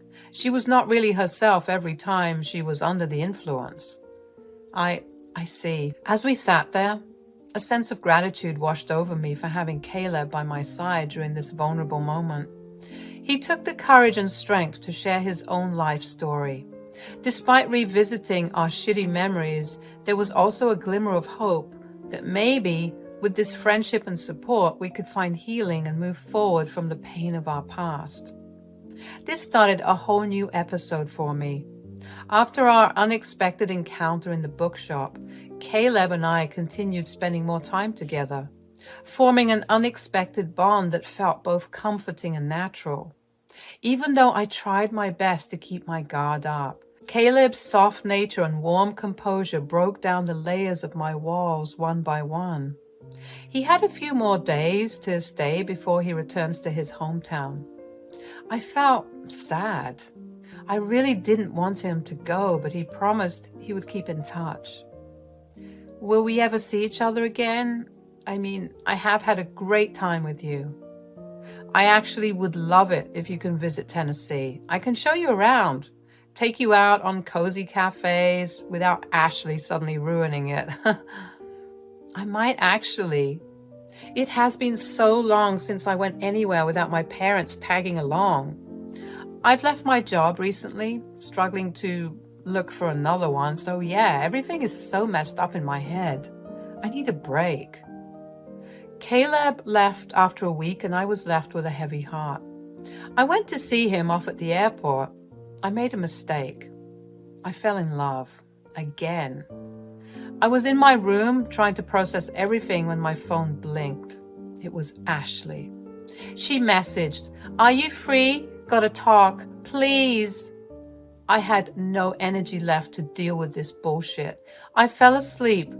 The next day, I was out applying for other jobs when I got a text from Caleb. He said he was safe and his mother was throwing mad tantrums at him. He was really frustrated, so he locked himself in his room. I'm not going to lie when I say I was falling madly in love with him. I wanted to call him. This was just the beginning. I was letting him in my life. I had been hurt in the past, and the fear of getting hurt again had kept me guarded for so long. But with Caleb, it was different. He had shown me patience, kindness, and empathy, and I couldn't deny the genuine care and affection I felt for him. We didn't keep a proper check of the date, so I am unsure when exactly we started dating. It was long distance at first, but then I decided to meet him in Tennessee. His mother was extremely impolite, but Caleb somehow managed the situation. He mentioned to me beforehand that things might get a little difficult. Isn't that what love is? Being for each other? Caleb, need to tell you something. We were sitting on a bench in the park, the sun setting in a blaze of colors on the horizon. As I looked into Caleb's eyes, I realized that I couldn't keep pretending that my heart wasn't yearning for more. What is it, babe? You've been so patient and understanding, and I've come to care for you deeply. I can't pretend that I don't have feelings for you. I already know that, love. You are so cute. I mean, I wanted to say it to you up front that I really love you, Caleb. We hugged and stayed there for a while. I wanted time to stop, like literally. I wanted to give my heart a chance, just this one time. I made him visit my parents. We had a lovely time together. My parents were more than happy to see me healing and enjoying myself. They definitely looked at Caleb as an ideal son-in-law. Soon, Caleb and I decided to tie the knot. As I stood at the altar, my heart swelled with emotions. I couldn't believe how far we had come. From that chance meeting at the bookshop to this moment of saying, I do. All those moments of vulnerability, support, and love led us to this very moment. I looked into Caleb's eyes, and the love I saw mirrored back at me was overwhelming. We faced our fears, shared our deepest secrets, and supported each other through both joy and sorrow. Our love had grown stronger with each challenge we overcame, and I knew in my heart that he was my partner, my confidant, and my best friend. But I wish we had some respite. On the day of the ceremony, his mom barged into the venue, trashing everything around and screaming loudly, saying that I was taking over their lives. Caleb confirmed she was drunk. His friends came and took her away. She later apologized to Caleb, saying that she was sad. Oh, so that's why you decide to trash on my important day. You always do that. You are beyond help, Ma. I know I messed up. Please don't be mad, my baby. I was just cautious about who you were bringing home. Just shut up. You always do this. You have done it multiple times by now, to the point it is ridiculous. Just go back to your room. Please, dear. I've changed a lot. I promise I won't ever do this. I wanted to be a part of your celebration. Then I met up with Brian, and he gave me a small thing to drink. Brian, again? You never learn. And you know what? I have no hope for you. Caleb and I were trying our best to adjust to his mom. She would have weird tantrums, often yell at Caleb for no reason, and randomly demand him to take her out to a restaurant or a drive. Caleb tried his best to take care of her rancid behavior, but it was getting out of hand. We decided to move out soon, especially after the violent argument Caleb had with his mother a few days back. Jessie's attitude was a significant source of tension and difficulty for both Caleb and me. It was clear that she had trouble accepting me as her son's partner, and her possessive and controlling behavior caused numerous challenges for us. Caleb decided we should take another holiday. He secretly booked tickets for us. Are we really going to Australia? What the? I took a sick leave from work. I told them it was really urgent. I know this would be quite inconvenient and I would probably get fired, but I can't deal with this woman. Well, will it be like a honeymoon? Yes, of course. It is a honeymoon. Why else do you think I'm pondering over certain reservations? But I also have to buy a ticket for my dad. He wanted to visit Tokyo forever. Let's see what's available. We were talking really softly, but I could see Jessie trying to eavesdrop from the corner of my eye.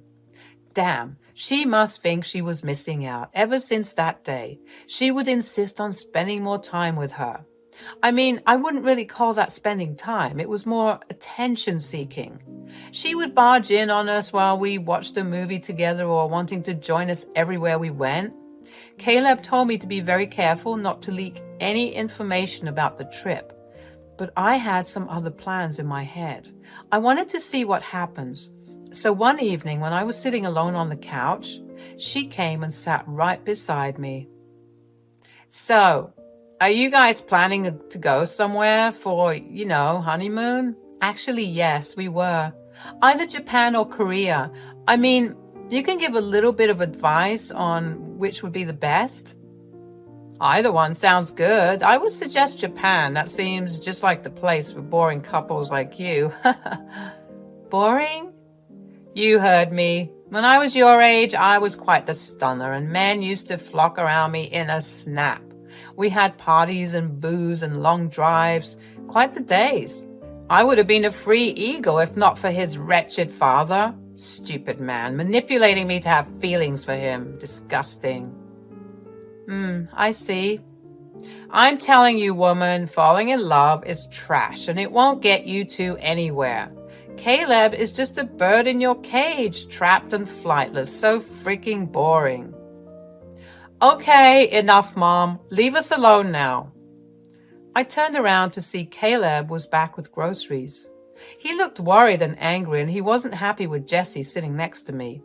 He put the groceries on the table and pulled me by the hand and took me to the other room, away from the mother. He tried his best to separate me from Jessie as much as possible.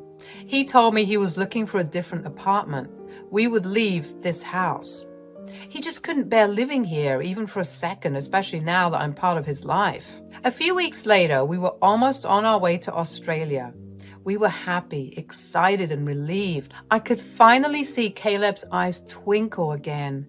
Also, I sometimes wondered, will his mom really follow us? Because if she does, she would have quite the surprise waiting for her.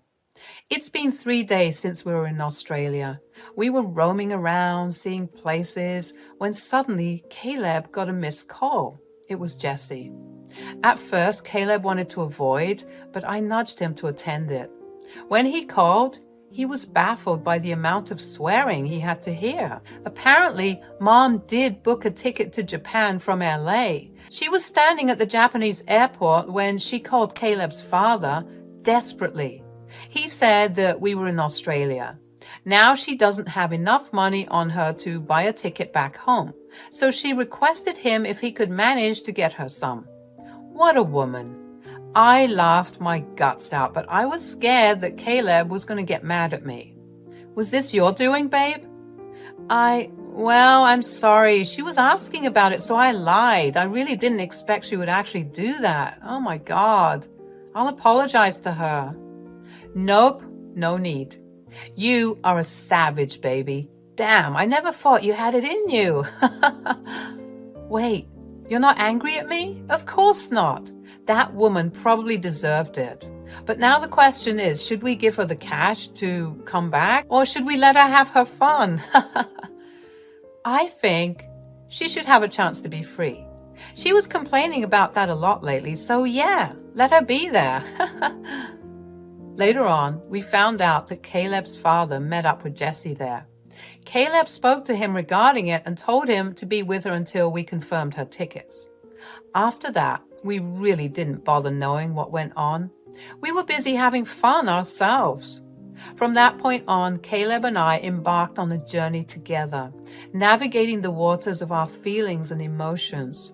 We took each step with caution and care, understanding that healing and growth took time. But through it all, I was grateful that I had found someone who not only accepted my guarded heart, but also inspired me to let love in again. Soon, we will be living in a different place, and finally, we could have space to ourselves without any other issues in life. We also decided to not let Jessie know where we lived. What if she barged in on us again? My parents, on the other hand, absolutely adore Caleb. They were inviting us to visit them soon, saying that we need a proper get-together. With Caleb by my side, I knew that I was not alone, and together we could face whatever the future held for us.